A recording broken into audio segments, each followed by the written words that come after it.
Bonjour à tous, Guten Morgen comme on dit ici, c'est un réel plaisir pour moi de vous retrouver et cette semaine eh bien, j'ai la chance de vous faire découvrir Amsterdam et ses alentours le temps d'un week-end de 3 jours.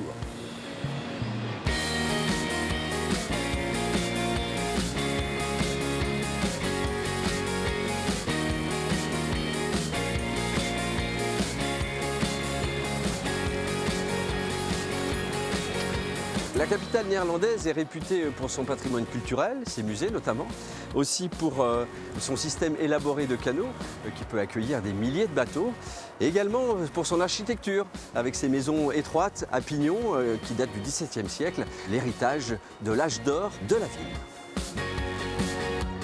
N'oublions pas ces 500 km de pistes cyclables, on dit d'ailleurs ici qu'il y a plus de vélos que d'habitants. Soyez donc les bienvenus pour ce week-end prolongé au fil de l'eau dans la cité hollandaise et ses alentours. Bienvenue dans mes échappées belles.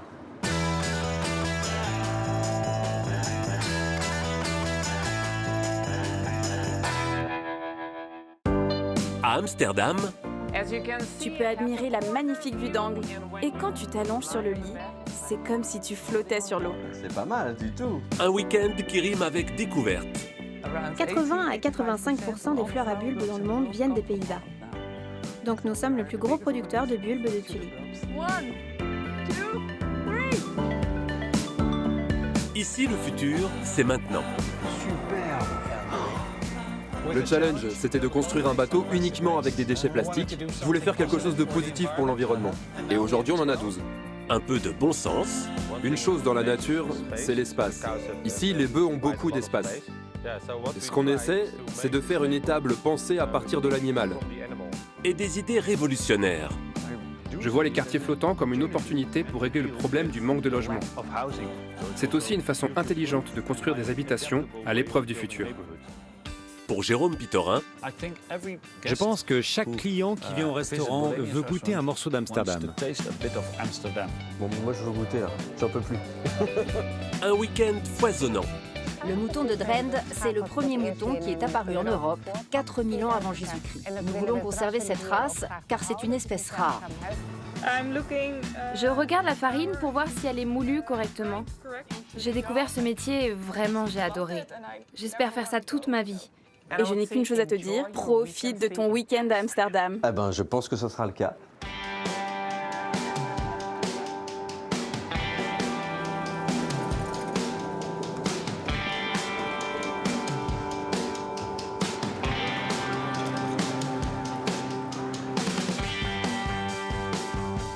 Ah ouais. Tu es là, tu es juste en face. Je te cherchais. Allô? Ça va Marius? Ça va bien? Super bien. Ok. Toi aussi? Bienvenue à Amsterdam. Merci beaucoup. Ouais, c'est un vrai bonheur de se promener à vélo comme ça dans ta ville. Et puis alors là, arriver au Rijksmuseum, c'est quand même juste le plus beau musée du pays, je pense qu'on peut le dire. Peut-être même le plus beau musée du monde. Ah, rien que ça? Ah oui, peut-être, oui. Après le Louvre, tu veux dire? Il a une renommée mondiale, notamment pour la ronde de nuit de Rembrandt et de nombreux autres tableaux. Ouais, du Vermeer notamment, la laitière. Alors on va aller se promener ensemble dans ta ville. Exactement. Je suis d'Amsterdam. J'aime cette ville, je la trouve magnifique. Je vais te faire découvrir quelques beaux endroits et ensuite je te montrerai ce que je fais dans la vie. Ah oui. On va aller faire une pêche spéciale. Voilà, on va aller pêcher. Oui, ça, c'est très bien dit. C'est une pêche originale, absolument, sur les canaux. Eh bien, super. On y va? Ouais, ça marche.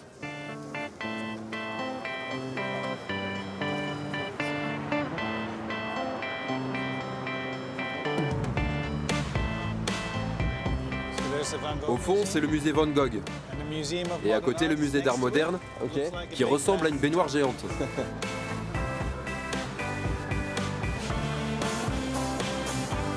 Appuie sur le bouton. On voudrait passer, s'il vous plaît. Laissez-nous passer. Dieu a entendu ton appel. Tu vois, il suffisait de demander. Hein. Marius, tu as étudié un petit peu à l'étranger? Au regard de ton accent et de quelques mots de français, j'imagine que oui. Oui, j'ai étudié à Marseille. C'est vrai? Oui. Ah, mais tu pourrais me parler en français alors. Il y a longtemps que j'ai étudié là-bas. D'accord. Alors j'ai perdu la langue. Ah bah je trouve pas moi. En tout cas, tu n'as pas l'accent marseillais. Tu as gardé que le français, pas l'accent. Ça chante pas pareil. L'accent. L'accent. L'accent. Tu ne t'es pas imaginé vivre à l'étranger, tu as voulu revenir ici. J'ai toujours su que je reviendrais vivre à Amsterdam. J'ai vécu à Londres, qui est une ville magnifique, mais c'était trop grand et impersonnel pour moi. Alors qu'ici, je peux aller en vélo de chez moi au travail le long des canaux. Je ne peux pas imaginer quelque chose de plus beau que ça.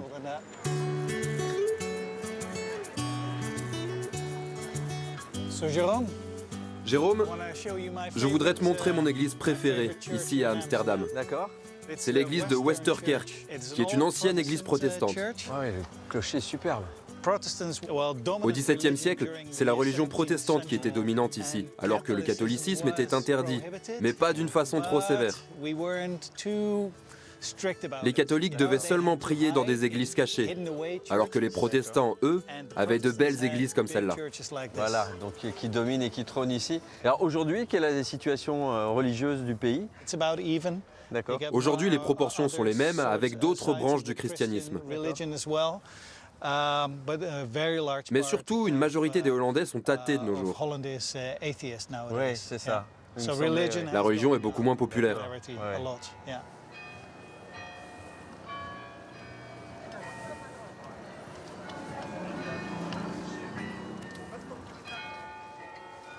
Allez Jérôme, on va garer nos vélos là, sur le pont. On va trouver de la place. Ah ben là, il y en a. Et on va aller boire un verre. Qu'est-ce que c'est joli là.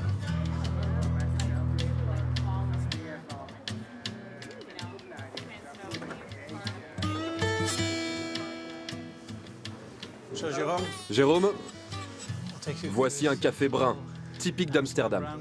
Très chouette. C'est beau, hein? Ah ouais. Mais pour quelle raison on appelle ça café brun? À l'époque, il n'y avait pas d'électricité, donc c'était éclairé avec des lampes à huile ou à pétrole qui faisaient régner une atmosphère très sombre et qui noircissait aussi les murs. Et cette atmosphère était renforcée par toutes ces boiseries.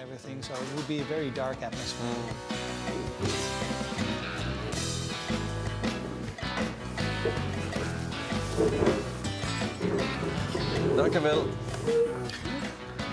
Alors c'est quoi ça? C'est de la bière? Ouais. Et ça c'est quoi? C'est Genève. C'est du genièvre, qui est un alcool néerlandais typique.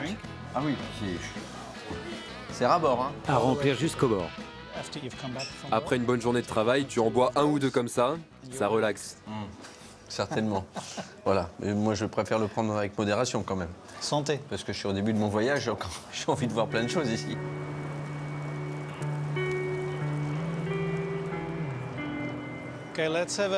Jérôme, je voudrais qu'on s'arrête rapidement ici, car juste en face, tu peux voir la maison d'Anne Frank, qui est très connue. Ah oui, d'accord, très bien.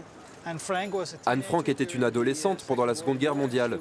Elle était juive et avec sa famille, elle se cachait à l'arrière de cette maison pendant plusieurs années. Et elle a écrit son journal très intime. Elle a été déportée à Auschwitz, où elle est morte, avec les membres de sa famille, sauf son père. Et après la Seconde Guerre mondiale, il a publié son journal qui fut reconnu à travers le monde. Oui, puis ça en fait un des endroits certainement les plus populaires aussi de la ville, les plus visités. On voit, il y a déjà beaucoup de monde en bas de l'immeuble.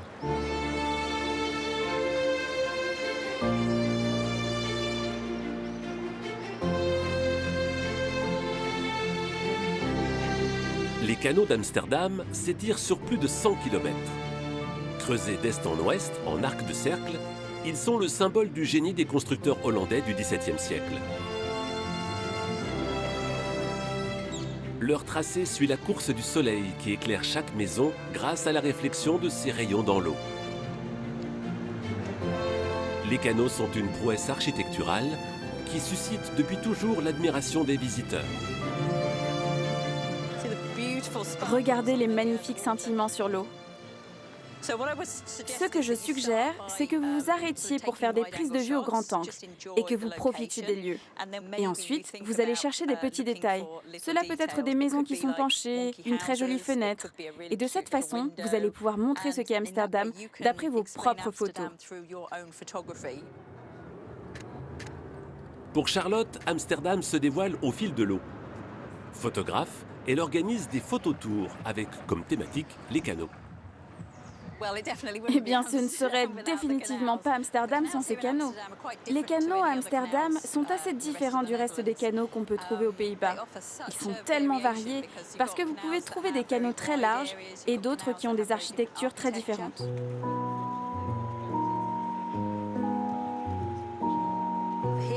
Ici, vous avez une ligne qui se démarque près du reflet du bateau orange. Cela donne un effet un peu brouillé, ça ressemble presque à de la rouille.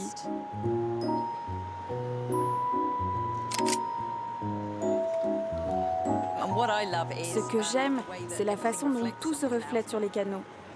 Ce que je remarque ici, ce sont les péniches, et je vois aussi les reflets sur l'eau. J'aime créer des photos à partir de choses que les gens n'ont pas vues du tout quand ils viennent ici. Et quand ils voient mes images, ils sont surpris et excités de voir une autre partie d'Amsterdam qu'ils n'avaient même pas soupçonnée. L'histoire d'Amsterdam, édifiée sur un marécage, est intimement liée à celle de ses canaux. Grâce à leur construction, la ville devient un port important. Les canaux empêchent les inondations et sont des voies de circulation idéales. Les 90 îles qui constituent la cité sont reliées entre elles par 1500 ponts. Certains d'entre eux, mobiles, permettent encore aujourd'hui le passage des bateaux. Et sur ces derniers, on aperçoit des petites maisons. C'est là que veillaient jusqu'à récemment les gardiens en charge de l'ouverture des ponts. Il en reste aujourd'hui 31 dans toute la ville. Elles ne sont plus en service, mais 28 d'entre elles ont été restaurées et transformées en chambres d'hôtel. Un concept dont Suzanne Oxenard est à l'origine. C'est la plus vieille maison éclusière qui appartient à notre chaîne d'hôtels. Elle a un nom. Elle date de 1672 et elle était occupée 24 heures sur 24 par les éclusiers. C'est vraiment un endroit extraordinaire, contemporain de la période de Rembrandt. C'est un monument, donc on l'a transformé en faisant très attention. On a collaboré avec un spécialiste des couleurs. On venait très tôt le matin pour voir quelle était la lumière à ce moment-là et voir quelle couleur il fallait.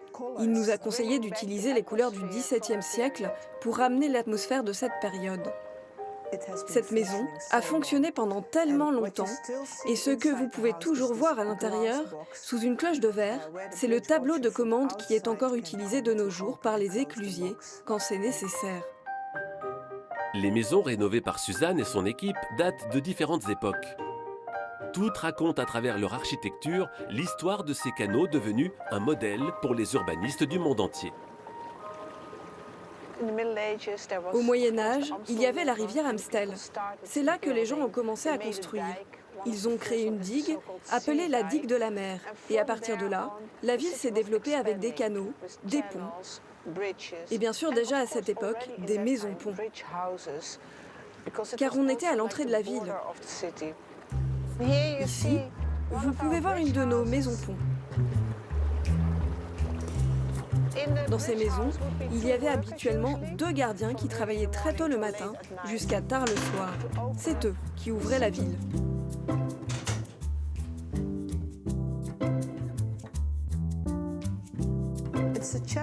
C'est un challenge de prendre la responsabilité de ces maisons, notamment pour les quartiers où elles sont, car ce sont comme des bijoux, des bonbons dans la ville. Et on trouve vraiment important de les conserver et de les ouvrir au public. Je pense que c'est vraiment une expérience immersive d'être dans une maison comme ça. Vous pouvez parfaitement voir ce qui se passe dehors dans la rue, ce qui est complètement inhabituel pour Amsterdam. Vous êtes vraiment au cœur de la ville.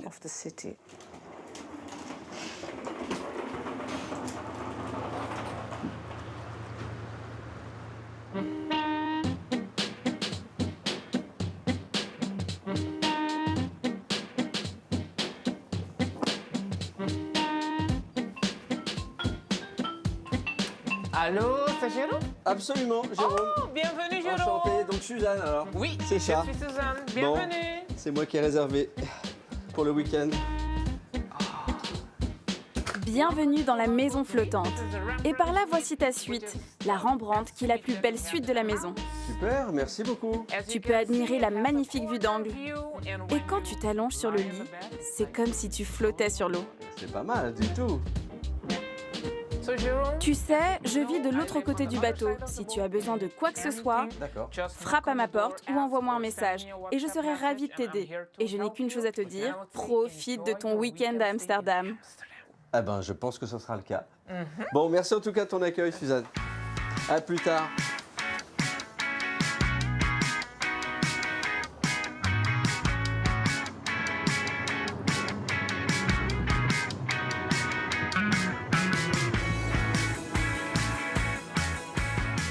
Donc Jérôme, voilà l'endroit où chaque touriste passe forcément.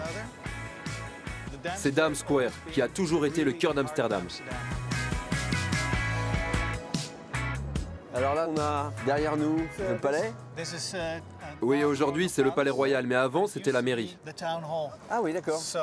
Et quand on l'a construit au XVIIe siècle, c'était vraiment un signe de la richesse d'Amsterdam. C'était le plus grand bâtiment public dans le monde à cette époque-là. Ah, à cette époque-là, d'accord, très bien. Oui, c'est vrai qu'avant que ce soit une monarchie, ici, c'était une république. Au XVIIe notamment. Très bien.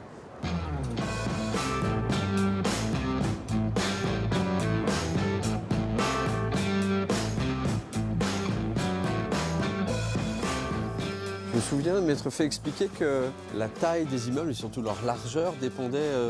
C'était pour des raisons fiscales, c'est ça? Oui. À l'époque où ces maisons ont été construites, la largeur de la maison déterminait le prix de la parcelle. C'est pour cela que certaines maisons ont l'air très fines. Mais bien souvent, il y a une autre maison à l'arrière.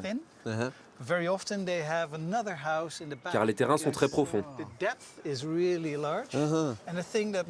que les gens n'imaginent pas, c'est que derrière ces maisons, il y a de magnifiques jardins.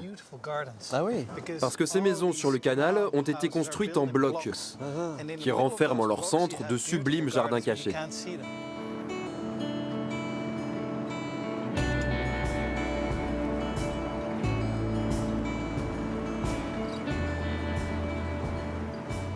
Jérôme, bienvenue.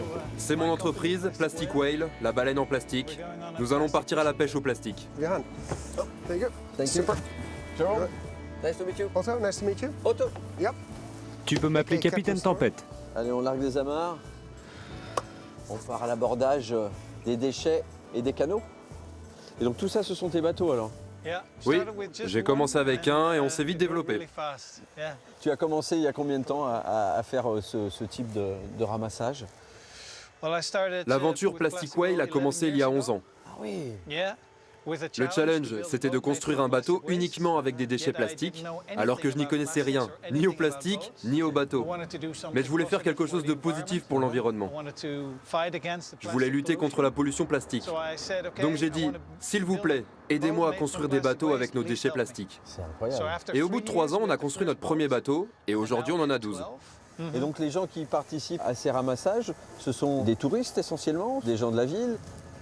Plein de profils différents, principalement des entreprises qui organisent des activités pour leurs équipes. Et pendant le week-end, nous avons beaucoup de touristes qui viennent des 4 coins du monde. Bien sûr, nous avons des habitants d'Amsterdam.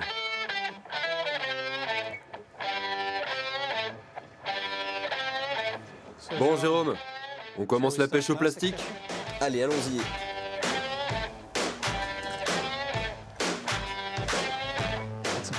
Un gobelet en plastique, tu en as un autre juste à côté. Tu as le coup de main. Ça, je dois tout à mon père. Je suis allé à la pêche étant gamin avec lui, tu vois. Il m'a appris à manier l'épuisette.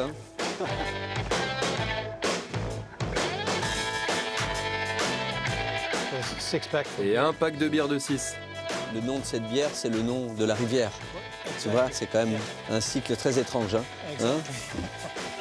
Allez, alors là, il y a une grosse pêche. Ouh là là là là, ouh là là là là là là. Oui, il y a des capsules. Il y a du poisson dans le canal. Les poissons arrivent à survivre avec toutes ces bouteilles là. Ça, on se pose la question quand même. En fait, il y a beaucoup de poissons dans les canaux. C'est vrai? Ouais. Bon, ça a l'air que c'est qu'il est plutôt en bonne santé quand même. On trouve même des canettes pleines. Elle est pleine? Tu as vu? Ah oui, c'est pas mal. Donc on peut faire des trouvailles aussi. Quelles sont les choses les plus insolites que tu aies ramassées ici sur le canal?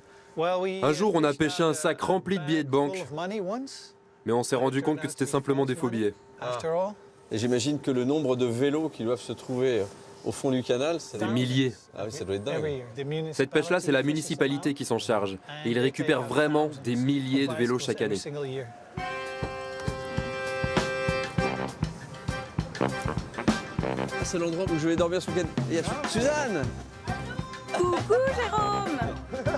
Oh, salut Otto. Tu la connais? Oui. Ah d'accord, je savais pas. Mais tout le monde se connaît ici alors. C'est une petite ville. C'est un village. C'est génial. Alors Mario, je sais que ta démarche au-delà de la collecte de ces déchets, tu donnes une deuxième vie à cette matière plastique. On apporte les bouteilles en plastique à une entreprise de recyclage de plastique. Ils en font des miettes. D'accord, donc ils font des paillettes en découpant les bouteilles. Et ces miettes vont ensuite être transformées en ce type de matériaux D'accord. que l'on peut ensuite transformer en tissu, en feutrine. Ok. Et normalement, c'est épais comme ça. On le presse et ça devient très solide. On peut en faire des meubles, des chaises par exemple. On peut aussi en faire une mousse. Cette mousse sera la base de nos bateaux. Ah d'accord, donc tous les bateaux de ta flotte finalement utilisent des matériaux que tu as récupérés. D'accord. Ce que l'on veut montrer en fabriquant de jolis meubles ou de beaux bateaux, c'est que ça, ce n'est pas un déchet, mais une matière première de grande valeur. Ah oui. Bravo. Bravo pour ce que tu fais, ce que vous faites. Merci. Et cette ville est vraiment magnifique, donc elle le mérite aussi, cette attention que tu lui portes.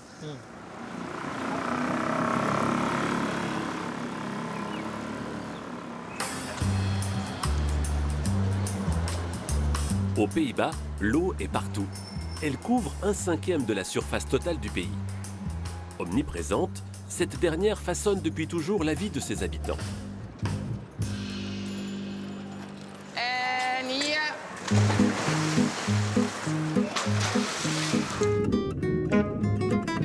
Dès leur plus jeune âge, les enfants apprennent à nager, ou plutôt à ne pas se noyer.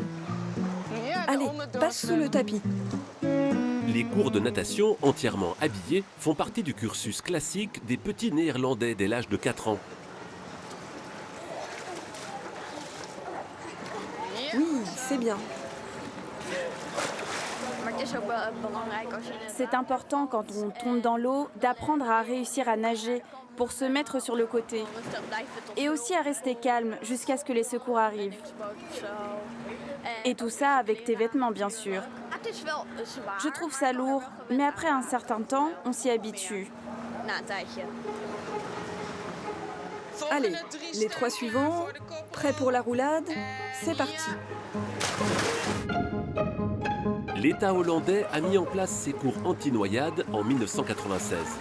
Depuis, 15 millions de Néerlandais sur 17 ont passé leur diplôme.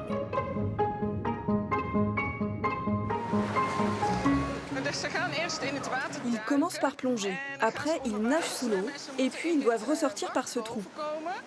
Comme ça, ils apprennent à se diriger quand ils sont sous l'eau. C'est important parce que quand on tombe dans l'eau par accident, il peut y avoir un bateau qui passe. Et donc, il faut savoir regarder sous l'eau pour pouvoir éviter les obstacles et sortir.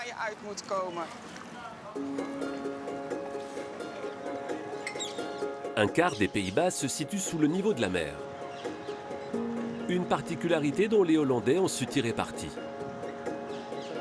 Ils en ont fait un point fort en termes d'habitat. Les maisons flottantes sont devenues une de leurs spécialités. C'est ainsi qu'est né le projet du quartier flottant baptisé Schoonship, le bateau propre. Dans le nord d'Amsterdam, une centaine d'habitants ont fait le pari un peu fou de fonder, à partir de rien, un quartier flottant écologique. Pour les aider, ils ont fait appel à l'architecte Martin Poel. Pour ce dernier, construire sur l'eau représente l'avenir. Aux Pays-Bas, nous avons une relation très forte avec l'eau. Ce n'est pas notre ennemi, c'est notre allié. Et cela a contribué à ce que nous sommes aujourd'hui. Surtout quand cela se manifeste dans des quartiers qui sont construits sur l'eau. Je vois les quartiers flottants comme une opportunité pour régler le problème du manque de logement. Cela permet de faire baisser la pression immobilière et d'imaginer des logements plus abordables et accessibles à tous. Et comme la montée des eaux est inéluctable, c'est aussi une façon intelligente de construire des habitations à l'épreuve du futur. Après des années de travail, le projet a enfin vu le jour en 2020. Le quartier accueille 46 maisons flottantes, autosuffisantes en énergie et dotées d'un système de recyclage des eaux usées. Pour les habitants, avoir une empreinte carbone la plus faible possible était l'une des conditions de leur installation. Les filles, venez manger. Wouter et Mick font partie de l'aventure depuis le départ. Ils vivent aujourd'hui dans le quartier avec leurs enfants. Bon appétit. Ils ont entièrement dessiné leur maison, construite en partie avec des matériaux de récupération. Il a fallu tout penser jusqu'à la répartition des pièces pour que la maison ne penche pas plus d'un côté que de l'autre. Wouter se rappelle avec émotion du moment où leur maison est arrivée, tractée par un bateau. C'était un moment très spécial, vraiment extraordinaire quand on est arrivé ici avec notre maison, parce que il faut vous imaginer qu'avant, c'était juste une zone industrielle avec plein d'usines. Personne ne vivait là. C'était vraiment excitant parce que en un jour, il y a 12 maisons qui sont arrivées ici par le canal.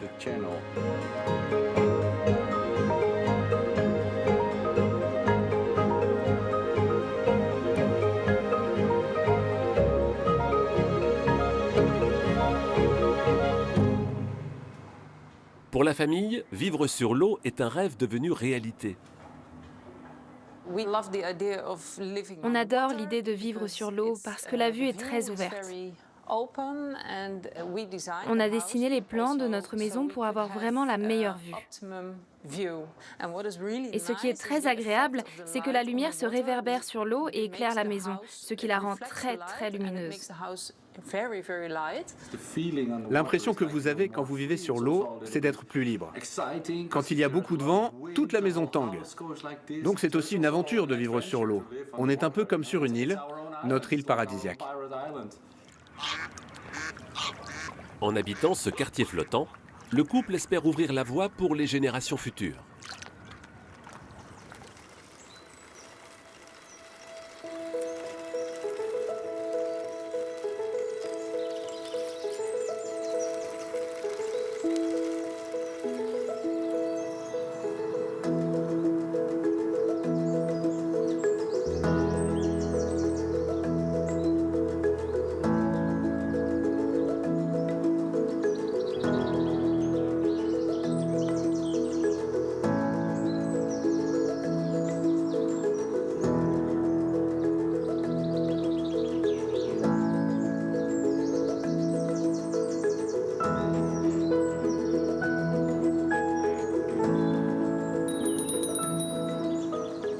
Salut Jérôme. Bienvenue. Bonjour, bonjour. Ah, bonjour. Comment vas-tu? Je vais très bien. Ah, J'ai quitté Amsterdam sous la grisaille. J'arrive ici, c'est le soleil, avec un arc-en-ciel de fleurs et de couleurs. Je suis Linda. Linda, salut Linda. Bienvenue, je suis Marlys. Marlys. Bienvenue au paradis fleuri. Ah oui, c'est exactement ça. C'est magnifique. Ah, on a l'impression que ça a été dessiné par, je sais pas, par un peintre. Veux-tu une tasse de café? Avec grand plaisir. J'ai eu l'occasion de voir là sur le chemin des champs entiers de fleurs comme ça, de tulipes. C'est très beau, quoi. Alors, vous êtes sœurs toutes les deux? Non. Non? Non. Nous sommes amis. Nous nous connaissons depuis le collège. On a toutes les deux épousé des horticulteurs. J'ai épousé Henke, qui cultive des tulipes et des jonquilles. Marlys a épousé Hubert, et lui cultive des dahlias. On a rejoint les troupes, et depuis 5 ans, on invite les gens à venir dans les champs. Ils étaient tellement enthousiastes qu'ils ont commencé à partager les photos et vidéos sur les réseaux sociaux. Et tout le monde demandait où c'était, en se disant « Nous aussi, on veut aller là-bas ». La semaine dernière, nous avions un groupe. Une des femmes avait eu des problèmes de santé et elle s'était toujours dit « Quand je serai guérie, je viendrai ici ». La semaine dernière, elle est venue de Hong Kong, Singapour? De Hong Kong, oui. Et elle est venue dans notre ferme et elle a pu réaliser son rêve. Elle pleurait juste en regardant nos champs. C'était très émouvant.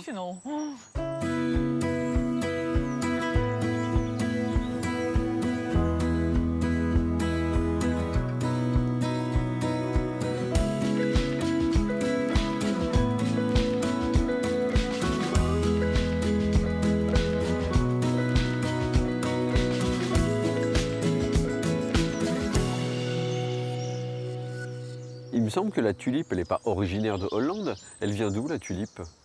Elle vient de Turquie. Elle a été amenée aux Pays-Bas et ils ont découvert que les fleurs à bulbes poussent très bien ici, parce qu'on a une terre très sableuse. Mais ce qui est très important aussi, ce sont les canaux. Il y a des canaux autour des champs. On peut faire monter et descendre le niveau de l'eau, donc on n'a pas besoin d'arroser les champs. Ce qui fait que c'est un lieu idéal pour faire pousser des bulbes. 80 à 85% des fleurs à bulbes dans le monde viennent des Pays-Bas. Donc nous sommes le plus gros producteur de bulbes de tulipes. Depuis tout à l'heure, vous parlez plus des bulbes que des fleurs elles-mêmes. C'est la période de la cueillette, j'imagine, non? Elles sont à maturité, non? Nous cultivons les bulbes ici. Nous pouvons t'expliquer le processus si ça t'intéresse. Ah oui, bien sûr. C'est parti. C'est par où? C'est par là?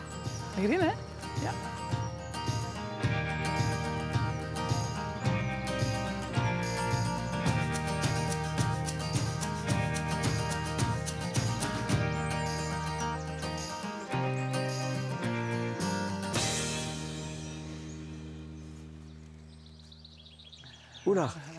Regarde. Pour l'instant, c'est un petit bulbe. D'accord. Ok, ouais. Ce qu'on fait maintenant, on enlève la fleur, ça devient un détritus, on le laisse sur le sol. D'accord. Toute l'énergie va alors vers le bulbe. Il va alors grossir et un ou deux autres petits bulbes vont apparaître.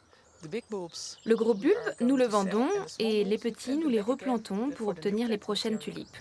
Donc ça veut dire que là, dans tout le champ qu'on a, vous allez étêter toutes les fleurs. Oui, on coupe. Quand j'étais petite, on faisait ça à la main. D'accord. Je faisais comme ça. Ah oui. Mais maintenant, nous avons une machine pour faire ça. C'est moins fatigant. J'ai du mal à couper ça comme ça. Ça sert surtout à fertiliser les sols. Voilà. On va trouver une solution. Il faut le scotcher.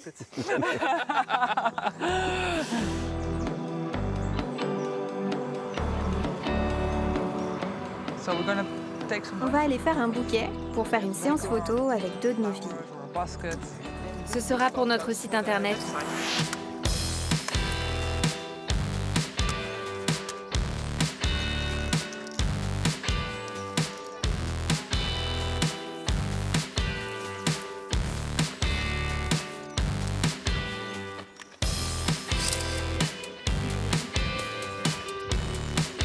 Voilà les accessoires. Allô?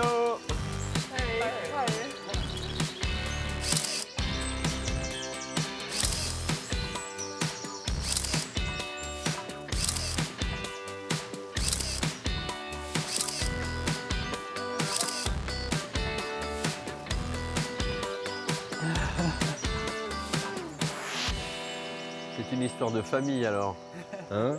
Oui. Les mamans, les papas, les filles, les parents, grands-parents. Notre société s'appelle la ferme aux fleurs femmes, pour famille. Ah, d'accord. D'où le nom alors.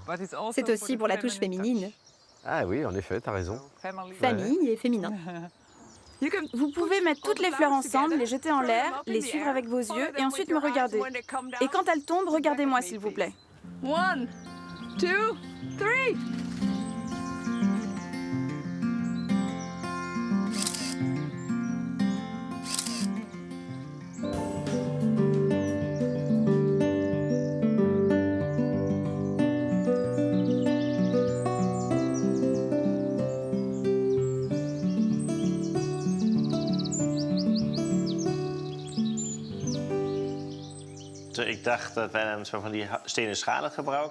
Je pensais utiliser des plateaux en pierre et puis des branches comme pour former une haie. On les assemble en faisant en sorte que les tulipes poussent à travers. Qu'en penses-tu? C'est une bonne idée. Tu fabriques les structures et moi je vais cueillir les tulipes. Ok, top. Florian et Willy sont stylistes floraux.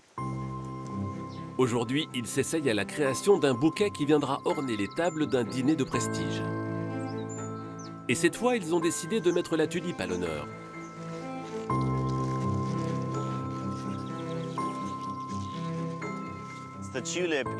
La tulipe, c'est une de nos préférées parce qu'elle évoque vraiment le printemps. Il existe tellement de variétés.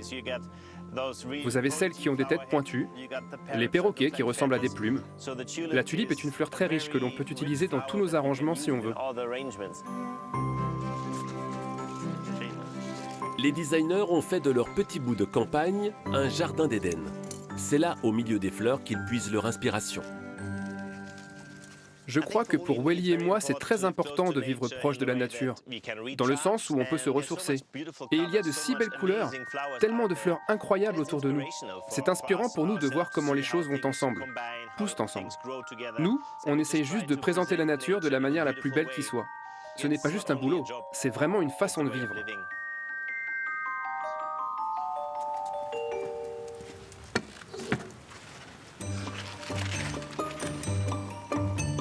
La tulipomania existe chez les Hollandais depuis le XVIIe siècle. Cette folie des fleurs a même entraîné la première bulle spéculative de l'histoire du pays. On raconte même qu'un seul bulbe s'est vendu l'équivalent de 80 000 €. Encore aujourd'hui, à l'intérieur des maisons, il y a toujours un bouquet de fleurs. Et chez Natacha Sadie, ce n'est pas un, mais des dizaines de bouquets qui décorent l'intérieur de son appartement Amstello d'un mois.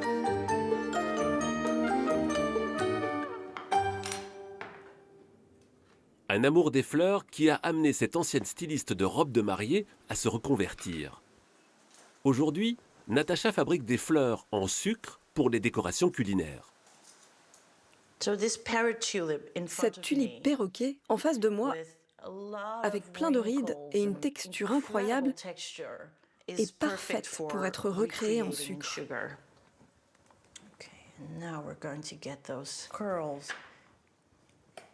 Le travail de Natacha est extrêmement précis et minutieux.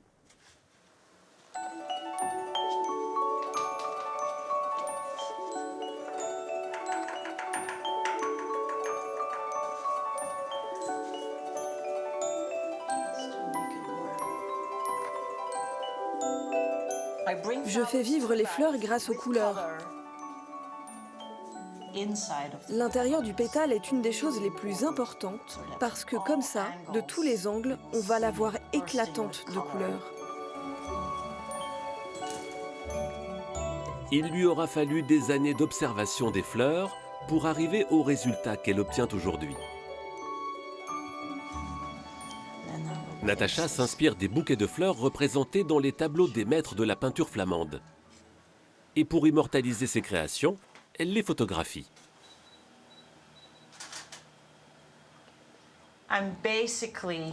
Je manipule la nature tout simplement, en mélangeant des vraies fleurs et d'autres en sucre.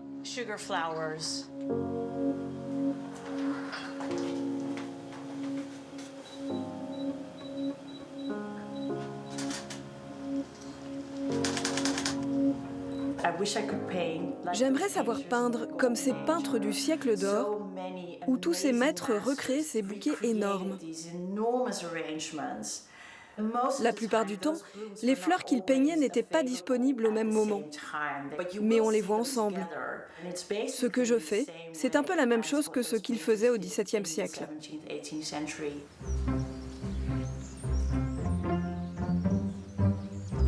Les fleurs sont profondément ancrées dans la culture des Néerlandais. Et encore plus dans le Bollenstreek, la région des bulbes. Chaque année, 800 bénévoles établissent leur quartier général dans un des villages de la province.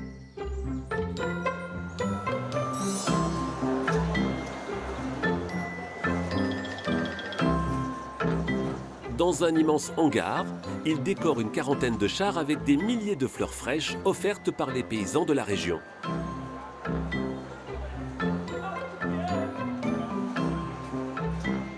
Mariska y participe depuis des années. Et elle ne manquerait ça pour rien au monde. Je viens de la région des bulbes. C'est aussi pour ça que les fleurs m'attirent et que je participe. C'est presque comme une grande fête de famille. Aucun détail n'est laissé au hasard. Les jacinthes doivent toutes être placées dans la même direction. Grâce à cette technique, la lumière se reflète de la même manière sur chaque char. Les jacinthes, on ne les pique pas comme les tulipes ou les narcisses. Et moi, j'ai toujours appris qu'il fallait le faire, les tiges vers le bas. Il faut donner une impression d'uniformité. Quand on défile, je peux dire aux gens qui nous regardent « Hé, cette partie, c'est moi qui l'ai faite !» Donc oui, je ressens une certaine fierté.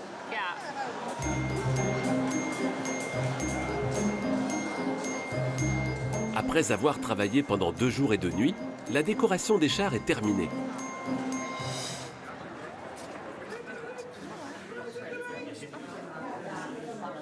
C'est le grand jour pour Mariska.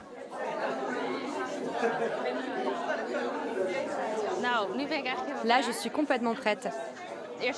C'est la première fois que je suis un cygne. Il faut toujours se donner à fond devant le public.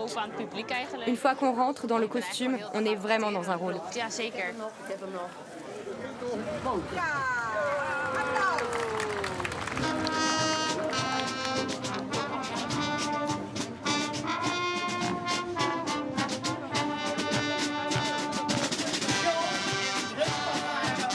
La parade, qui a vu le jour pour la première fois en 1947, attire désormais chaque année plus d'1 million de spectateurs.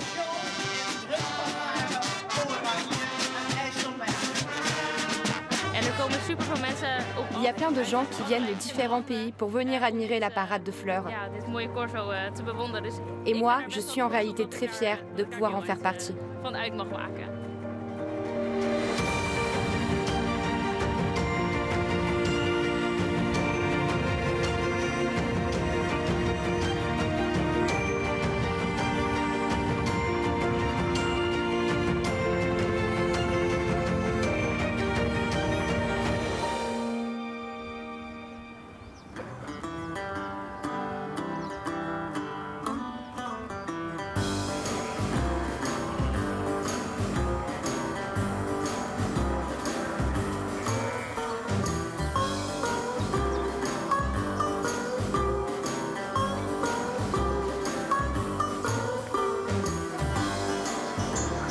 C'est immense.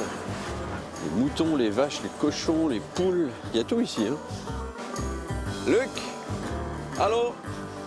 Jérôme? Bonjour. Content de te rencontrer, ça va bien? Bonjour. Enchanté, Jérôme. Donc c'est ici que tu viens faire tes courses pour le restaurant notamment? Oui. Pour rencontrer Dirko, le fermier de cet endroit magnifique. C'est à Dirko qu'on achète notre viande de bœuf. C'est une viande de très bonne qualité. Une chose dans la nature, c'est l'espace. Ici, les bœufs ont beaucoup d'espace. Et même à l'abri, ils peuvent profiter de la lumière du jour. Et c'est complètement ouvert au vent frais. On a mis des arbres à l'intérieur. Bien sûr, nos champs sont organiques, sans engrais chimiques. On essaie de nourrir nos bêtes seulement avec des produits qui poussent à la ferme. Donc finalement, Dirko, ce que tu as essayé de recréer ici, c'est l'environnement le plus proche de ce qu'elles ont l'habitude d'avoir lorsqu'elles sont en train de paître dans les prairies juste à côté. Oui, ce qu'on essaie, c'est de faire une étable pensée à partir de l'animal, et non d'adapter l'animal à l'étable. Et j'aime ça. Je suis un fermier, je travaille ici tous les jours, et j'aime travailler dans un bel endroit comme ça. Dirko, je te confirme que tes vaches se portent très bien et qu'elles se sentent très bien ici. J'imagine, Dirko, que tu as eu l'occasion d'aller manger chez Luc. Comment elle est, sa cuisine, surtout avec tes produits? Parce qu'il y a beaucoup de choses qui viennent de chez toi, je crois. Oui, je mange souvent chez lui. Et ce que j'aime vraiment, c'est qu'il est très créatif et qu'il pense différemment. Et c'est vraiment beau parce que tu es surpris à chaque fois si tu manges dans son restaurant. Il y a plein de plats qu'il a inventés et qui ont été copiés à travers tous les Pays-Bas.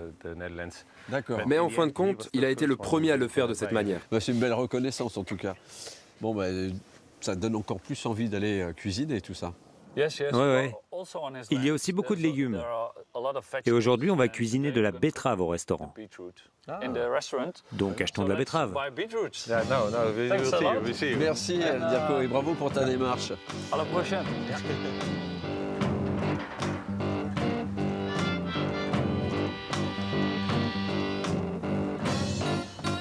Allô. Elle est trop mignonne.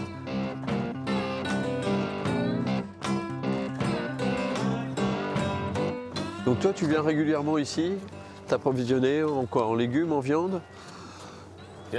Oui, je viens assez souvent ici. Particulièrement en ce moment pour les légumes. Ils ont des légumes de pleine terre, complètement bio. D'accord. Et c'est ce dont on a besoin au restaurant. Nous avons une étoile Michelin. Et nous avons la nouvelle étoile verte Michelin qui récompense les modèles de gastronomie durable. D'accord. Et c'est ce que j'ai toujours voulu faire, montrer aux gens que la gastronomie pouvait être durable. Donc, on a réussi. Oui, bah oui. Vous n'êtes pas nombreux, j'imagine, à avoir les deux étoiles comme ça, la verte et la traditionnelle? Non. Dans le secteur d'Amsterdam, nous sommes les seuls à avoir les deux. Félicitations, chef. Merci beaucoup.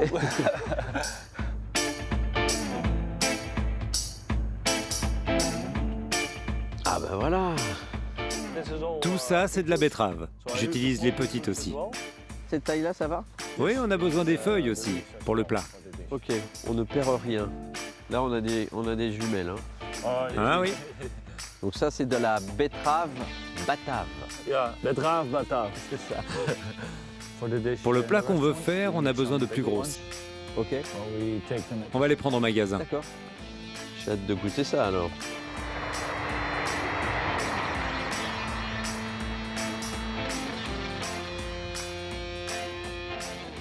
Voilà. Tout ce qu'ils vendent au restaurant, ils le vendent ici aussi. Et même plus. Du vin, du fromage, un boucher aussi. Ça, c'est original, hein. J'avais jamais vu ça, la boucherie à la ferme. Alors, qu'est-ce qu'il te fallait? On a aussi besoin de celle-là. Dingue. Tu le mets sur mon compte? Ok, bye bye.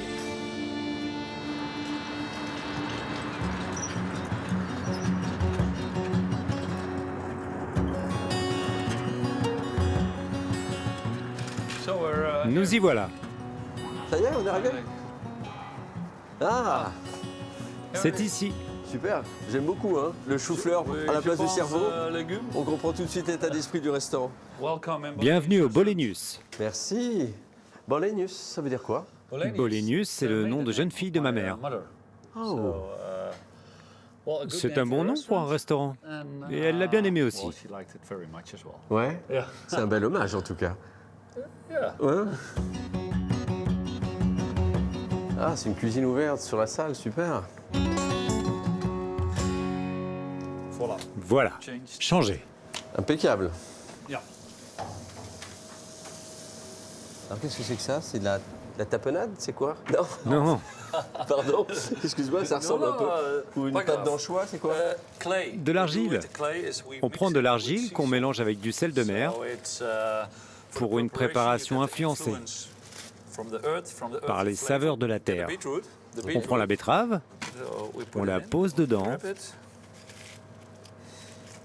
et après on la couvre d'argile. Si tu veux essayer. Ouais, je veux bien. Complètement fermé. Ok.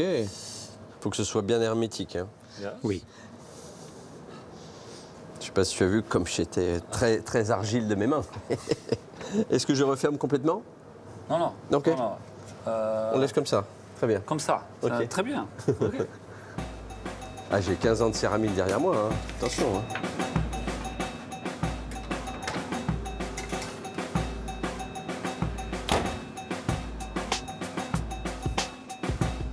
C'est quoi, on dirait des oignons? C'est quoi ça? Des oignons marinés à la tradition d'Amsterdam. On dit Amsterdam Onions.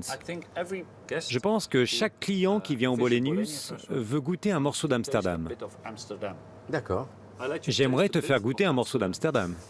Tu as là le cornet. Une petite glace. Et là, tu as ça. Glace d'oignon aigre d'eau. D'accord, t'as fait comme un sorbet un peu alors. On l'a créé 1 ou 2 ans après l'ouverture. Et au fil des années, c'est devenu une signature. Savoure. C'est surprenant parce que c'est pas des goûts qui me sont familiers, mais ça fonctionne bien en fait. Bravo chef. Merci. Une œuvre d'art. Et maintenant, le meilleur. On la met là, pour l'appeler. Depuis toujours, on la sert avec une sauce aux morilles. Ah, d'accord. Bon, moi je veux goûter là. J'en peux plus. Je veux un petit peu de tout dessus.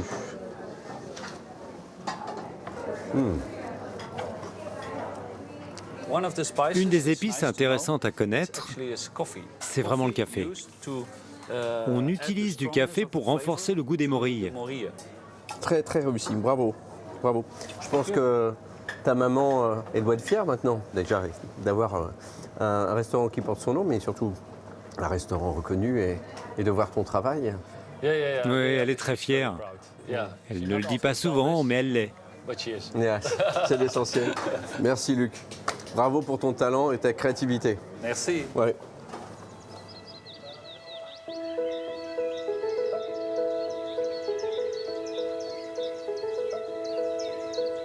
À une centaine de kilomètres d'Amsterdam, à l'est des Pays-Bas, un petit morceau de campagne a été mis sur la carte du monde par le botaniste Wouter van Eyck. Je vais couper à la base des jeunes pousses. Il y a un peu plus de 10 ans, Wouter achète un simple champ de maïs avec pour objectif d'en faire une forêt comestible. Pari réussi, son champ est aujourd'hui la plus grande forêt nourricière naturelle d'Europe.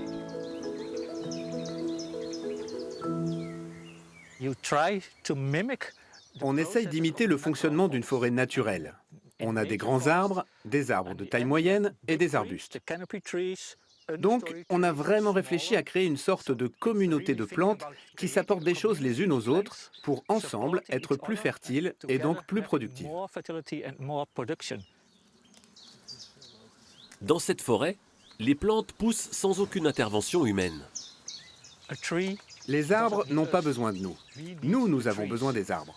Ils absorbent le dioxyde de carbone, ils fabriquent leur bois, leurs feuilles, et puis leur présence augmente la fertilité des sols. Wouter a rapporté du monde entier de nombreuses plantes comestibles. Des végétaux qui poussent sous les mêmes latitudes que la Hollande, comme le poivre du Sichuan, et qui survivent à des températures extrêmes. Ces jeunes pousses de Hosta du Japon, on les récoltera l'année prochaine. Un concentré de biodiversité sur seulement 2,5 hectares. C'est cette abondance qui a tout de suite intéressé Emil van der Stack. Pour ce chef étoilé, c'est une chance d'avoir accès à une collection botanique de plus de 400 espèces végétales qui se mangent. Au départ, on a planté cet arbre pour les petites noix qu'il donne à la fin de la saison, mais on a récolté des tout petits fruits qui n'avaient pas de goût. Du coup, ça ne nous intéressait plus vraiment. Mais je me suis mis à essayer d'utiliser ces fleurs dans mon restaurant, et aussi les jeunes feuilles qui sont extrêmement juteuses et fraîches. Elles ont la même saveur que les petits pois. C'est une très belle découverte.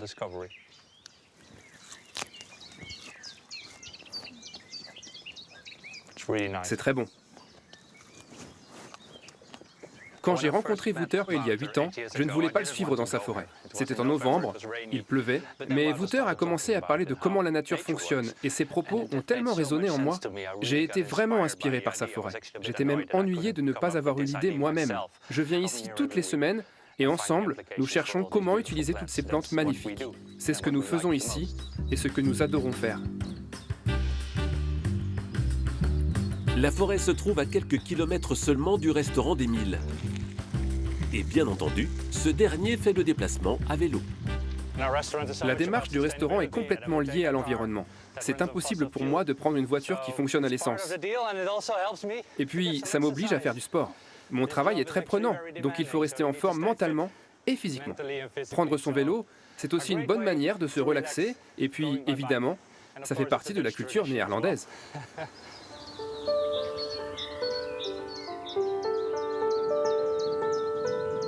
Le chef a installé son restaurant à Nijmegen. Et ce n'est pas un hasard.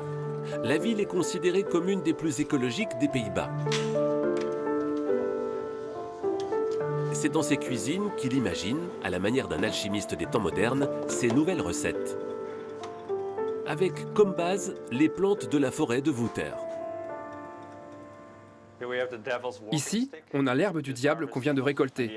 Et l'idée est de voir si cela se dissout dans l'eau. Et après qu'on l'ait distillé dans de l'eau froide sous vide, de voir si on peut enlever le goût amer de cette plante. De manière à ne garder que les bonnes saveurs. Celles qui font penser au céleri, par exemple.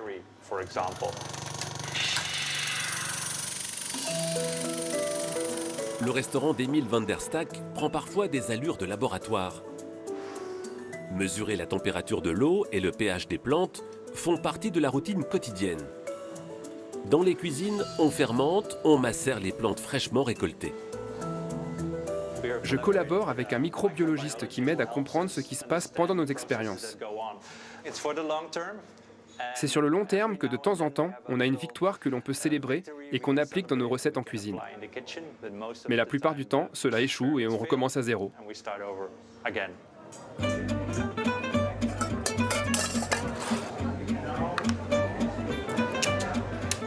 4 noix, 4. Depuis l'ouverture de son restaurant, il y a 11 ans, Emile van der Stack a peu à peu enlevé la viande de ses menus. Aujourd'hui, la carte est 100% végétarienne. Le tofu, 11. Une audace dans le monde de la haute gastronomie qui lui a valu d'être récompensé. Son restaurant affiche 2 étoiles au guide Michelin. Une rouge, la classique, et une verte pour son côté durable. On s'inspire aussi des différentes cultures gastronomiques qui existent dans le monde. Les plats marquants de notre menu sont par exemple le pâté, qui ressemble au foie gras, mais qui est fabriqué à partir de noix qu'on récolte dans la forêt alimentaire. C'est un plat très intéressant qu'on travaille depuis longtemps.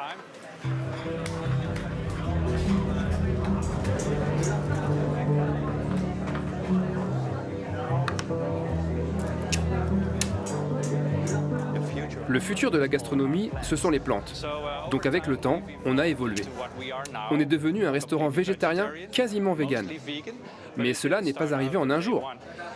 Il y a 11 ans, quand notre carte affichait très peu de viande et de poisson, les gens n'étaient pas contents parce que les mentalités étaient différentes. Actuellement, les gens sont bien plus conscients de la connexion entre ce qu'ils mangent et les paysages qui les entourent ou de la perte de la biodiversité. Définitivement, les temps changent, le restaurant évolue aussi constamment. Avec sa cuisine, Emile van der Stack espère montrer qu'on peut repenser son alimentation. Une façon de vivre dont il a fait sa philosophie.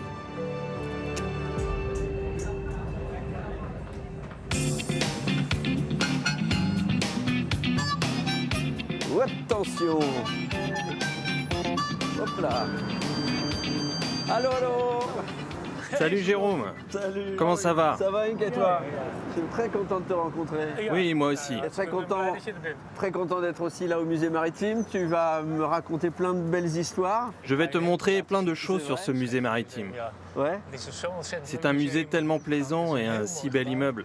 C'est un des bâtiments les plus massifs d'Amsterdam. Il n'a pas été construit ici par hasard. Okay.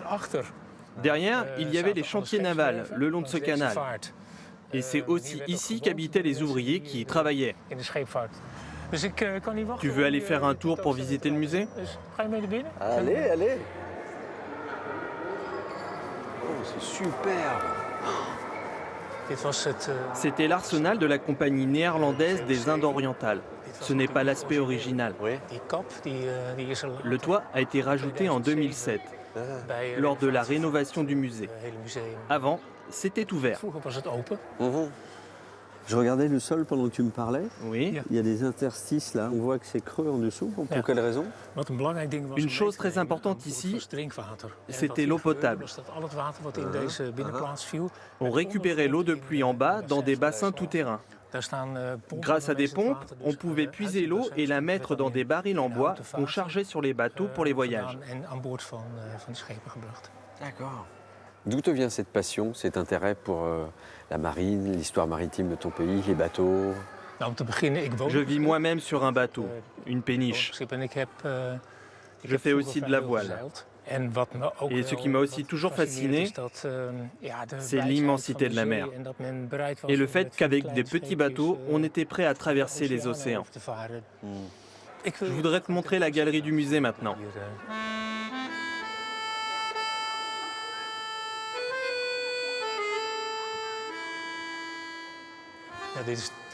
C'est une exposition maritime centrée sur les XVIIe et XVIIIe siècles.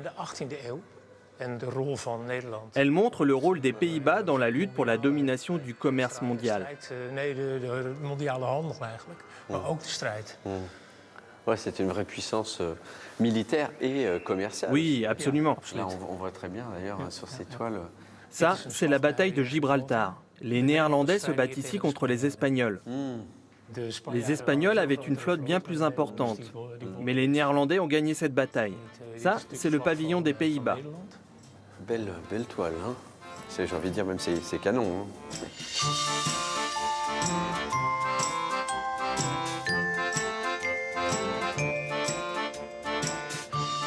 Oh là là, ça c'est superbe. C'est quelque chose, oui. 3 mâts comme ça, là. Ça fait 29 ans que ce bateau a été construit. C'est une réplique d'un navire qui a pris la mer en 1769. Un vaisseau de la compagnie néerlandaise des Indes orientales. Ce bateau s'est échoué au sud de l'Angleterre lors de son premier voyage. Et c'est en quelque sorte le cœur du musée. Et on peut aller à l'intérieur? Oui, allons visiter.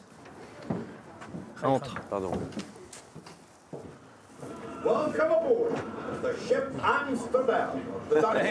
Merci, capitaine. Bienvenue à bord. Ah oui, ils ont complètement reconstitué les intérieurs également. Oui, c'est ici que les matelots dormaient, dans les hamacs.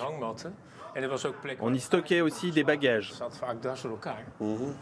À bord de ce navire, il y avait plus de 300 personnes embarquées.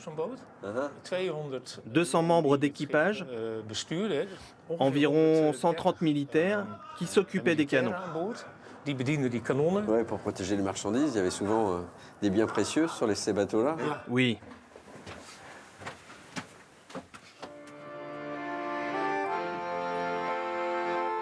Bien, Jérôme. Je t'ai parlé d'une petite surprise. Je suis venu avec des amis. Ils sont là, sur le pont. D'accord. Je vais les rejoindre si ça te dérange pas.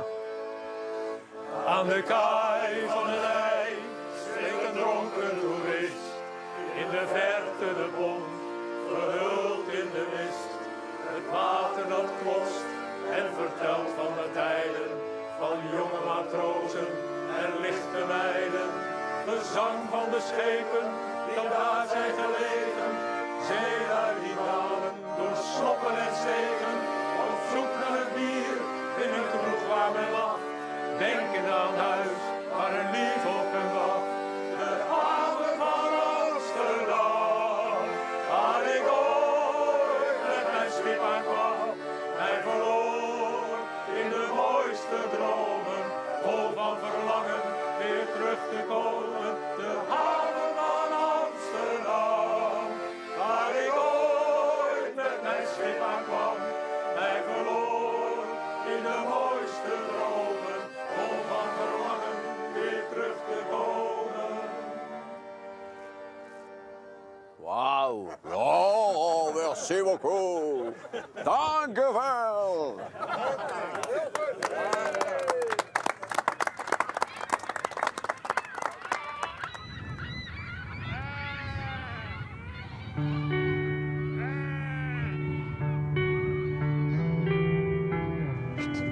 Viens, Léna. Va derrière. À droite. Marianne est bergère. Cela fait 20 ans qu'elle emmène tous les jours ses moutons paître dans les landes de bruyère.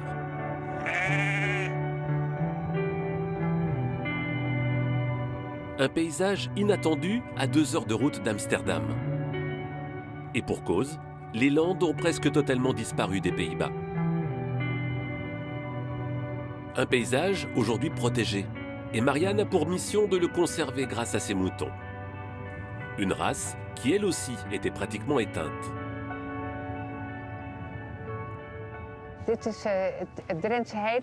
Le mouton de Drenthe, c'est le premier mouton qui est apparu en Europe 4000 ans avant Jésus-Christ.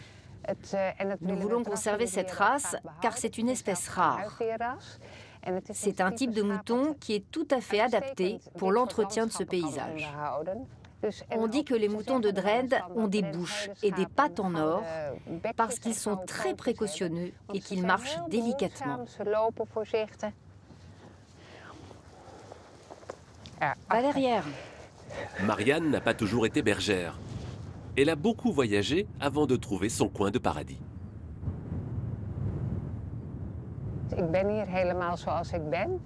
Ici, je suis pleinement moi-même. J'aime bien vivre dehors. Avec la venue des nouvelles fleurs, les jeunes pousses, avec les animaux, ici je ne suis jamais seule. Je vis en harmonie avec les éléments de la nature.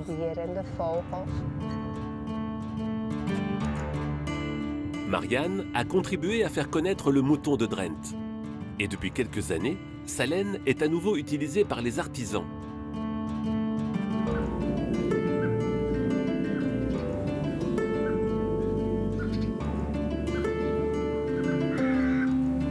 En pleine campagne, dans son atelier, Isaac Span teint la laine selon des techniques jusque-là oubliées.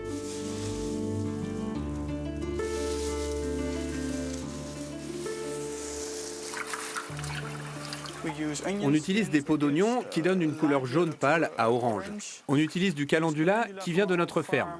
Il est possible de fabriquer de la teinture avec presque toutes les plantes car elles ont des composants chimiques qui donnent de la couleur. Mais il y a des plantes spécifiques qui sont utilisées pour que la teinture reste très longtemps.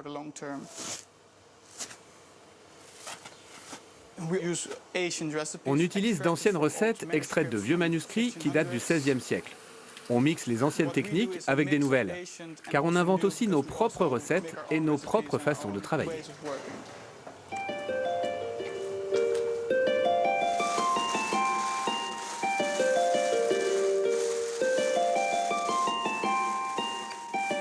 Isaac travaille avec Claudie Jongstra. L'artiste expose régulièrement dans les plus grands musées du monde. À travers ses tapisseries, elle milite pour un art durable. Elle a choisi la laine des moutons de Drenthe pour sa qualité et ses longues mèches comparables à des cheveux. La laine est mon médium. C'est grâce à ça que je m'exprime, parce que je pense que la laine est un matériau exceptionnel. C'est très ancien. Et aujourd'hui, elle est considérée comme un déchet. Il y a une urgence à travailler avec. Tu peux le transformer en quelque chose d'esthétique, en une œuvre d'art, en quelque chose qui la rend utile. Claudie Jongstra utilise de la laine feutrée pour créer des paysages abstraits. Cette fois, elle s'est inspirée de la campagne qui l'entoure. On a vraiment un ciel très particulier dans le nord des Pays-Bas, avec des nuages et en même temps un temps très lumineux. Ce tableau décrit un moment précis au sein d'un paysage. En général, je trouve mon inspiration dans la nature.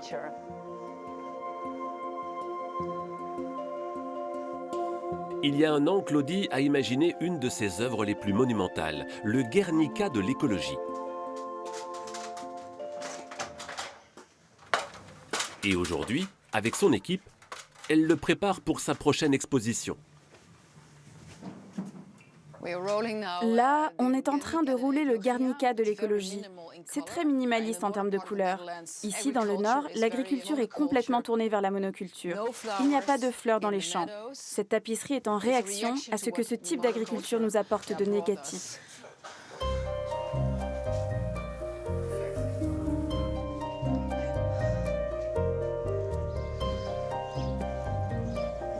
Le Guernica de l'écologie de Claudie Jongstra s'apprête à parcourir des centaines de kilomètres dans un bus qui roule au biocarburant. Pendant plusieurs mois, il sera exposé dans différents pays, portant avec lui le message de l'artiste.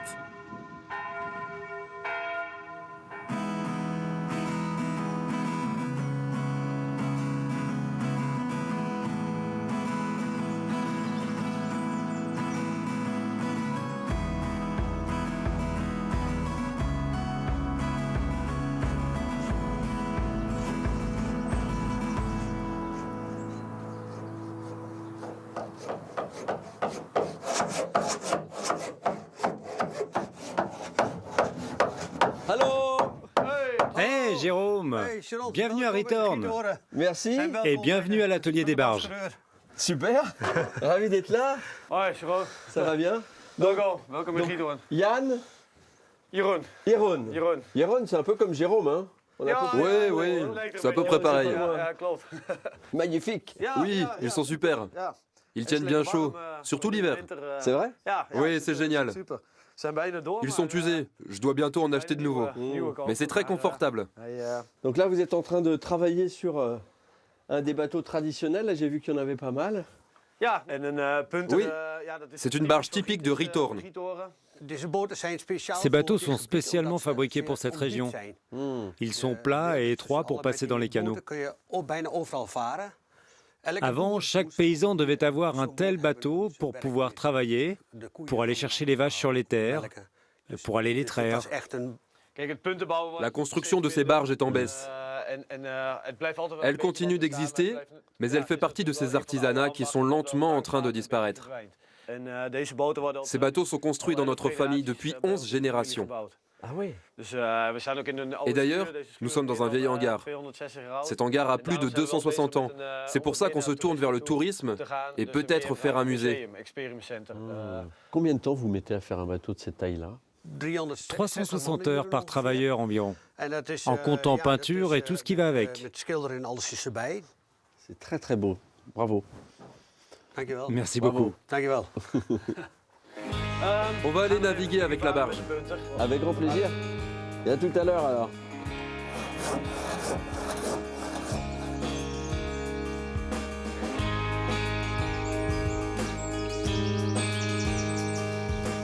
Ah, il est bien verni, il est tout beau là.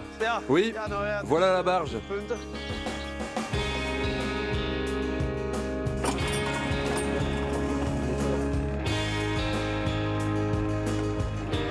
Avant, on naviguait avec la rame, donc avec ça. Mais on utilise surtout le moteur.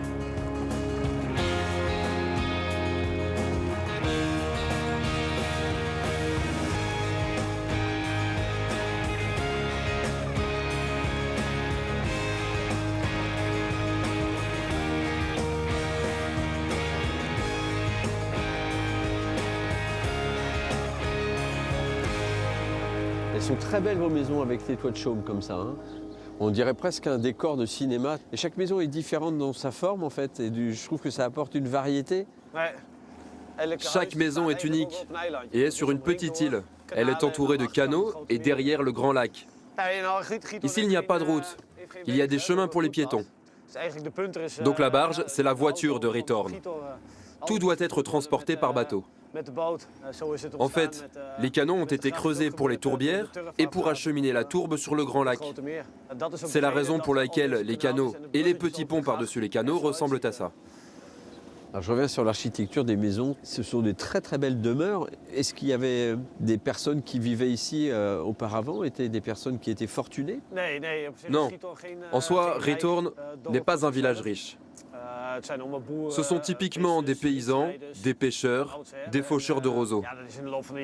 Évidemment, les choses ont un peu changé au cours des années avec les recettes du tourisme. Mais historiquement, ce ne sont pas des gens riches. Je suis vraiment sous le charme de ton village. Est-ce que toi qui vis ici, tu as toujours conscience de la beauté de ton village?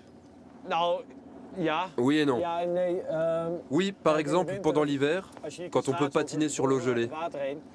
Même si c'est quelque chose qui n'arrive pas souvent. Et ça, c'est vraiment magique. Vous faites du patin à glace sur le canal l'hiver? Oui. C'est génial comme truc. Oui, mais il faut beaucoup de glace. Mais c'est encore plus beau quand on peut patiner. C'est vraiment unique.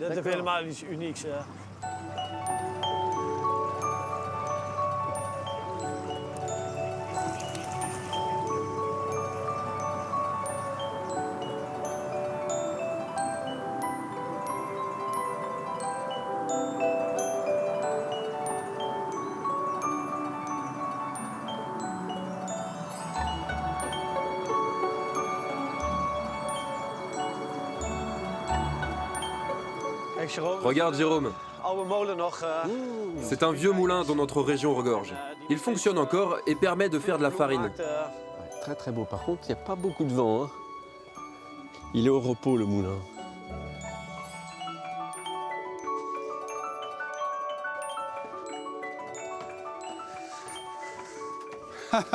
Salut. Salut Gerrit. Comment ça va? C'est chouette que tu sois là. Voici Jérôme. Salut, sois le bienvenu. Comment vas-tu? Ça va bien, merci. C'est vous le meunier ici? Oui, aujourd'hui le moulin ne tourne pas. Non, il n'y a pas assez de vent? Oui, pas de vent, désolé. Vous êtes en train de moudre quelle céréale? Actuellement, nous sommes en train de moudre du maïs. Normalement, quand il y a du vent, cette grosse roue qui est là-haut tourne. Alors les pierres vont tourner comme ça. Il y a deux pierres, une qui tourne et une qui ne bouge pas. Les grains de maïs tombent au centre des pierres et la farine sort alors par là. Mais ce n'est pas pour commercialiser, c'est juste pour garder notre savoir-faire vivant. Avec la farine, on fait des crêpes qu'on peut déguster juste à côté, dans notre restaurant.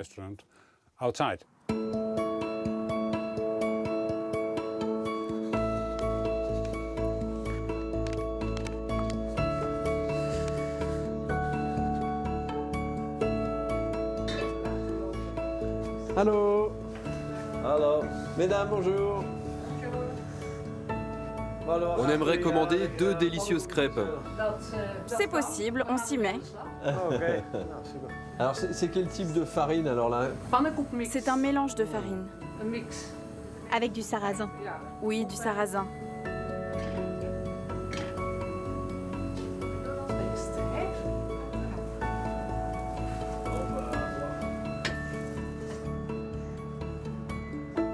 Alors nous devons bien manger, Jérôme, parce qu'une course de barge nous attend tout à l'heure. Mon père et moi, nous y participons et ça serait bien que tu participes aussi.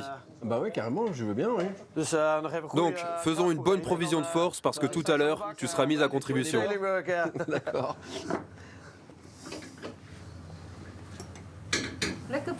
Elles sont bonnes? Elles sont délicieuses, vos crêpes. Ouais, je pense que là, quand on aura mangé ça, on va pouvoir faire une compétition de très haut vol. Hein.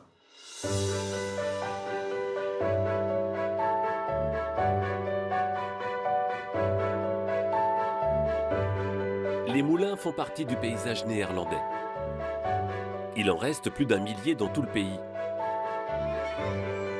Le moulin de Vridenschrap a été construit il y a plus de 200 ans. Il était utilisé pour la fabrication du gin, l'alcool local. On déplie la voile jusqu'à la moitié ou on la replie entièrement? Laissons-la à la moitié. Suzanne et Wouter y sont meuniers. 2 fois par semaine, ils font tourner le moulin. Aujourd'hui, il y a pas mal de vent, donc on commence avec 2 voiles ouvertes seulement jusqu'à la moitié. On pense que c'est suffisant.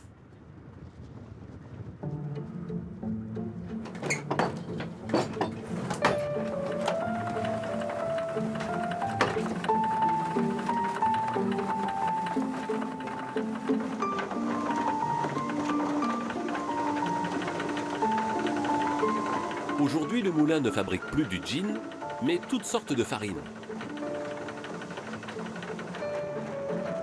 Grâce à ces 4 meules qui peuvent tourner au même moment, les meuniers arrivent à produire 1000 kg de farine par jour.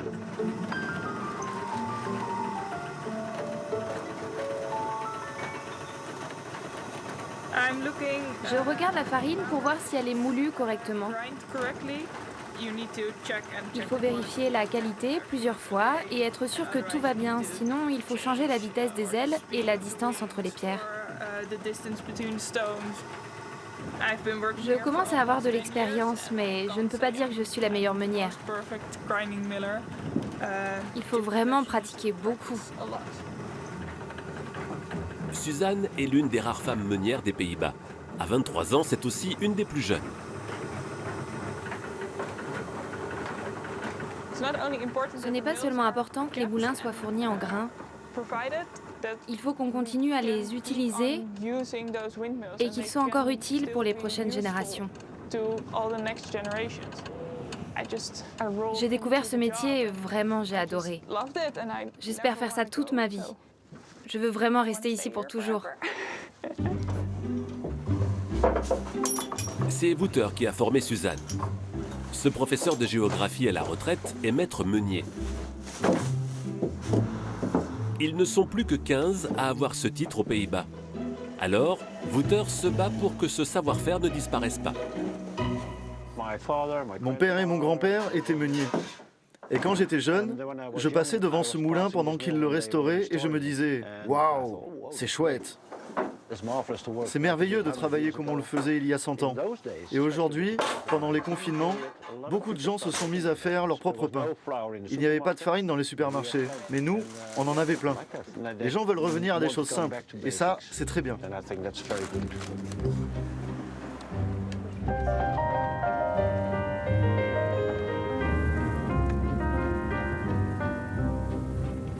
Aux Pays-Bas, les moulins transformaient les produits arrivés par bateau du monde entier.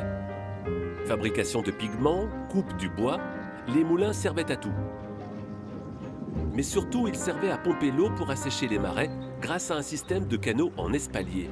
Les terres ainsi gagnées sur l'eau sont appelées des polders. Le site de Kinderdyk avec ses 19 moulins est l'une des plus belles illustrations du génie néerlandais. Les Romains ont décidé que ce n'était pas un endroit où vivre, c'était un marécage. Mais les Néerlandais ont persisté et se sont installés ici. On est à 3 mètres en dessous du niveau de la mer, et donc un de leurs problèmes, c'est qu'ils avaient beaucoup d'inondations parce que les sols s'effondraient. Alors, ils ont construit une digue en cercle autour de cette zone, puis des moulins à vent.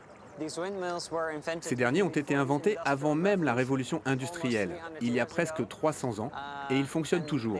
Donc c'est vraiment une belle invention. Les moulins de Kinderdyk sont classés au patrimoine mondial de l'UNESCO. Et pourtant, le site reste extrêmement vivant. 16 moulins sur 19 sont encore habités par des familles. Là, c'est mon arrière-grand-mère, avec tante Marie. Et elle habitait dans ce moulin? Oui. Harry est issu de la 10e génération de meuniers de Kinderdyk. Sa famille vivait déjà là en 1742. Pour Harry, ce métier est bien plus qu'une tradition, c'est l'histoire de sa famille.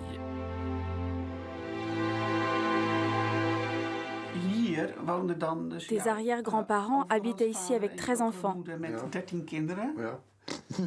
Oui, on se demande comment ils faisaient. C'était une époque très différente. Par exemple, ce que me disait mon grand-père, c'est qu'ils allaient manger à tour de rôle. Il y avait 2 tables et c'est tout. Le moulin est resté identique depuis sa construction. Alors si tu changes la moindre chose, tu modifies en quelque sorte l'histoire de la famille. Par exemple, le secrétaire a appartenu à mon arrière-grand-père.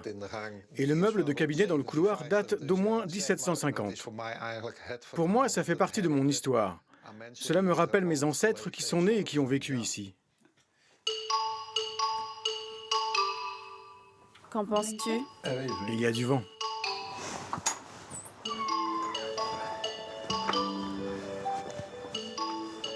Pour préserver ce patrimoine, que sont les moulins, les autorités de la province exigent des meuniers qu'ils fassent faire à minima 60 000 tours par an à leurs moulins. Une façon de les entretenir en échange de subventions. Pour Harry, ce n'est pas un problème du tout.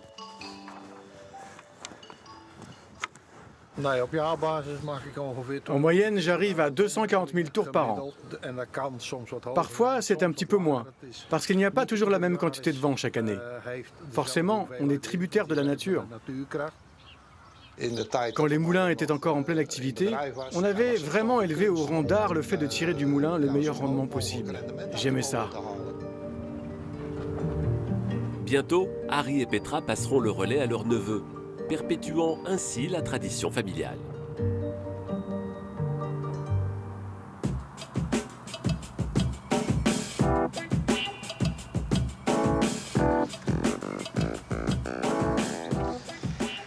Ah, voilà Yann. Salut! Ça, c'est la barge de mon père. La mienne est derrière. Ah, toi, tu fais pas la course avec nous? Non, non, je monte pas avec mon père. Non, je cours sur ma propre barge. N'importe quoi. Là, on est en plein rêve, là. Bon, bah écoute, hein. On t'attend, nous, on sera sur le podium, mais on t'attendra pour t'applaudir quand t'arriveras. Oui, oui, oui. Hop, on lève. C'est bon. Le système est bien pensé, hein. C'est rapide. Hein. 3 secondes. Ouais. Ah oui.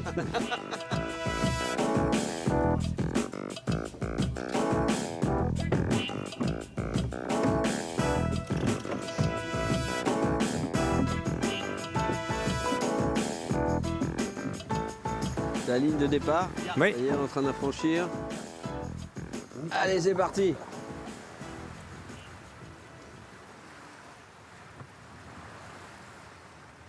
Et on va bien vite. Ouais, on avance bien là, dis donc. On est bon là, c'est bien ça. On va gagner. Bonjour, salut. Au revoir. Au revoir, tes Au revoir. Bye bye. Yann, t'es vraiment très doué, très fort, hein, parce qu'il n'y a vraiment pas de vent, quoi. Et t'arrives quand même à naviguer, à trouver une inclinaison avec une gîte là qui te permet de bien prendre le vent. Et on mène la course en plus. Eh oui. Ah,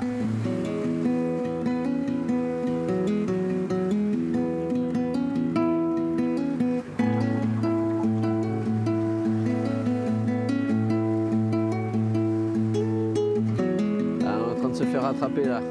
Yann, aïe. Ah. Voilà. Au revoir. Merci, Yaron. Hé, Jérôme. Oui. C'est quoi ça? Ouais, c'est pour t'aider. C'est pour te donner de l'élan, mais je me suis trompé de côté. C'est un coup typiquement français, ça? Non, non. Aux Pays-Bas, ça ne marche pas comme ça. Ouais, oh.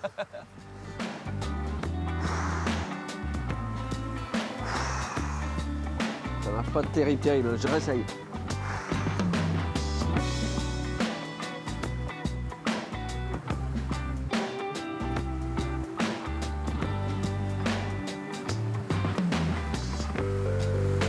Yaron, tu as commencé à naviguer à quel âge, toi? Je pense à l'âge de 5 ans. Et maintenant, je gagne. Mon père m'a trop bien appris. Non, on te laisse passer. C'est toi l'avenir, hein, tu vois, c'est pour ça. Yann, de voir là, sur le lac, le plan d'eau, bon nombre de tes œuvres, de tes bateaux, de ce que tu as construit de tes mains, ça doit te satisfaire, tu dois être fier. Oui, je suis très fier d'avoir construit tous ces bateaux. C'est quelque chose qu'on fabrique avec le cœur. Et puis, c'est une entreprise familiale. Et ça me rend vraiment fier. Je préfère naviguer sans moteur. Les moteurs, ça fait du bruit. Et la voile, c'est tellement plus beau.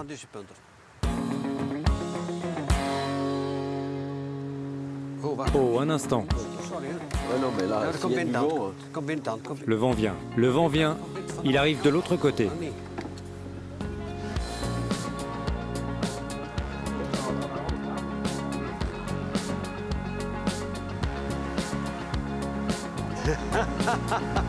Allez, on passe la ligne. Bravo.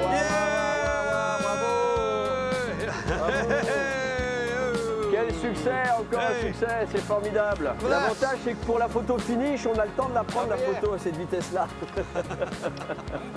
Ils ont dû faire un détour.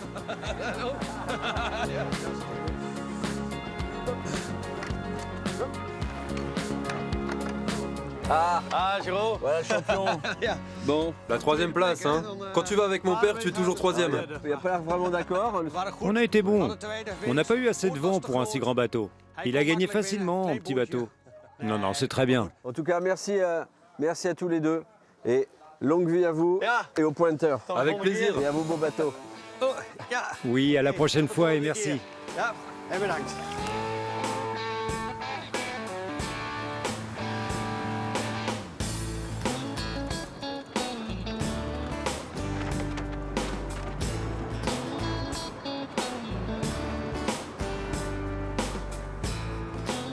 Voilà, mon week-end à Amsterdam se termine. Je pense que tout comme moi, vous avez été charmé par cette ambiance bohème, de cette ville sublime, de cette architecture si riche, de ce pays qui a su se construire sur l'eau et qui a su apprivoiser cet élément.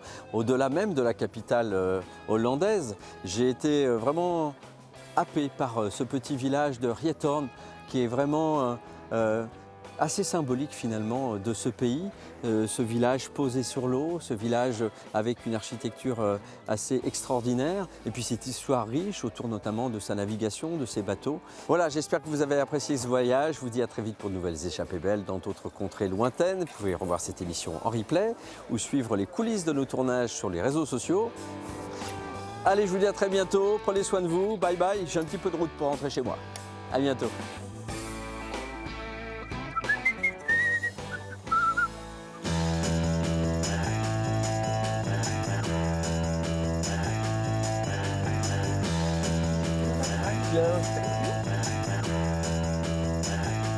Voilà.